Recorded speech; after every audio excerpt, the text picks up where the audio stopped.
Jembatan Ampera yang menjadi penghubung antara daerah Ulu dan Ilir di Kota Palembang ini biasanya dilakukan penutupan saat malam pergantian tahun. Namun tahun ini berbeda karena adanya wabah virus corona atau COVID-19 hingga tidak ada perayaan apapun di atas Jembatan Ampera saat pergantian tahun 2020 ke 2021.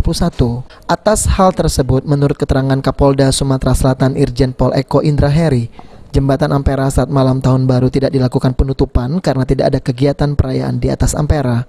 Selain itu juga, Kapolda Sumsel menghimbau kepada warga Sumsel agar tidak merayakan malam pergantian tahun 2020 ke tahun 2021 agar terhindar dari wabah virus COVID-19.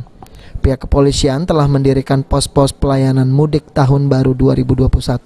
Selain melakukan pelayanan juga melakukan pengamanan bagi warga yang tidak mematuhi protokol kesehatan.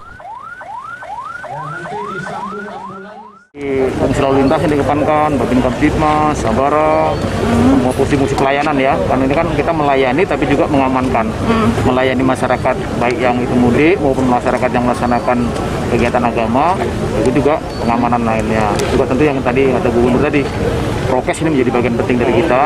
Kita nggak mau ada kluster baru setelah Natal dan tahun baru ini. Untuk Jembatan Ampera sendiri malam tahun baru ditutup pasti kita sebenarnya yang kita tidak mau mencegah nanti itu kan kenangan kita.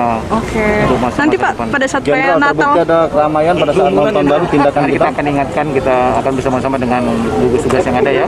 Kemudian kalau sudah baru kita tegur, kemudian kalau tidak mau ya kita bubarkan. Irawan, PAL TV.